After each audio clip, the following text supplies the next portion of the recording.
So overall గా చూస్తే గతంతో పోలిస్తే ఈసారి పోలింగ్ పర్సెంటేజ్ ఖచ్చితంగా పెరుగుతుంది అని అధికారులు చెప్తూ ఉన్నారు.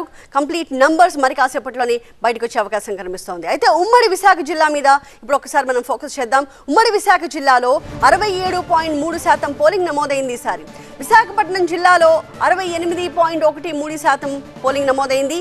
అనకాపల్లి జిల్లాలో 83.66% పోలింగ్ నమోదైంది. అలాగే అల్లూరి సీతారామరాజు జిల్లాలో అత్యల్పంగా 49% నమోదైంది. విశాఖ పార్లమెంట్ సెగ్మెంట్లో 68.13% పోలింగ్ నమోదైంది. విశాఖ ఉమ్మడి జిల్లాలో 2019 కంటే కూడా ఈసారి ఓటింగ్ శాతం పెరిగిందనే చెప్పాలి. మొత్తం 50 కేంద్రాల్లో అర్ధరాత్రి వరకు పోలింగ్ కొనసాగింది. పోలింగ్ కేంద్రాలకు పెద్ద సంఖ్యలో వృద్ధులు, మహిళలు కూడా క్యూ కట్టడాన్ని మనం గమనించవచ్చు.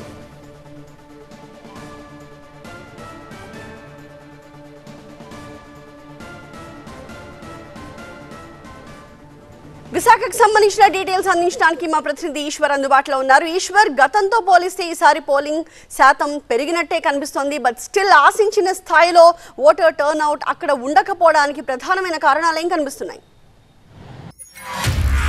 Chinese vessels are surging through the Indian Ocean. The frequency of their visits is alarming. Xi'an 6 that spent a month in the Indian Ocean, and its deployment coincided with India's ballistic missile tests. Most of our test facilities are located in Peninsula India, which can be monitored from the sea. Any disturbance in this area is directly going to affect it. What are Xi Jinping's vessels doing here? This and more. Streaming on News 9 Plus.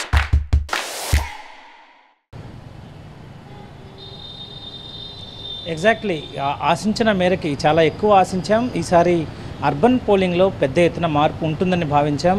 ఆ దిశగా ప్రయత్నాలు భారీ ఎత్తున చేశాం. TV9 కూడా దానికోసం విస్తృతమైన కృషి చేసింది. ఆ మేరకు స్పందన కూడా కనిపించింది. కానీ అది ఓటు శాతంగా నమోదవకపోవడానికి కారణం పూర్తిగా ఎన్నికల ఏర్పాట్లలో వైఫల్యంగానే భావించాల్సిన నేపథ్యం ఉంటుంది. ఎందుకంటే ఎన్నికల కేంద్రాల దగ్గర, పోలింగ్ స్టేషన్ల దగ్గర కేవలం 18/34 అని ఒక షామియానా, ఒక సైజు ఉన్న షామియానా ఒకటి మాత్రమే వేశారు.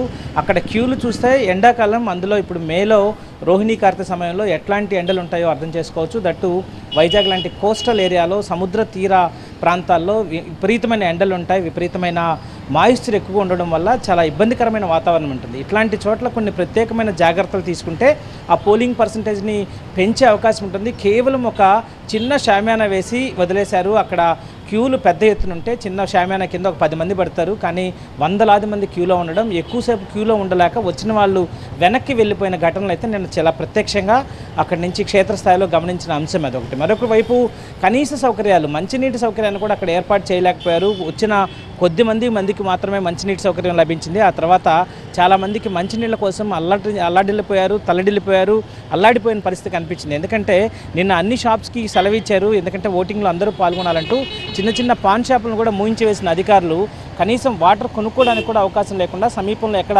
వాటర్ లేకపోవడం, వచ్చిన వాళ్ళు చాలాసేపు శుష్కించిపోయి వెళ్ళిపోయిన ఘటనలు కూడా ఉన్నాయి. సో ఇట్లాంటి ఏర్పాట్లు తీసుకుని ఉంటే ఖచ్చితంగా ఒక 4 నుంచి 5% ఓటింగ్ పెరుగుండేది. ఆ తర్వాత క్రమేపీ దాన్ని పెంచుతూ వెళ్ళే అవకాశం ఉంటుంది. అదొక ప్రధానమైన వైఫల్యంగా కనిపించింది. ఇక ఎలాగూ వచ్చిన వాళ్ళు కూడా చాలామంది నోటాకి వేసుంటారు కాబట్టి ఇష్టం లేని వాళ్ళు రాకపోవడం వల్ల కూడా ఇట్లా జరిగి ఉంటుంది. అదే సమయంలో గతంతో పోలిస్తే ఉమ్మడి విశాఖ ఉన్నప్పుడు దాదాపు 79% ఇక్కడ ఓటింగ్ నమోదైతే, నిన్న విశాఖ అర్బన్ వరకు 20 లక్షల మంది ఓటర్లు ఉంటే దీంట్లో 68.1% ఇక్కడ నమోదైంది.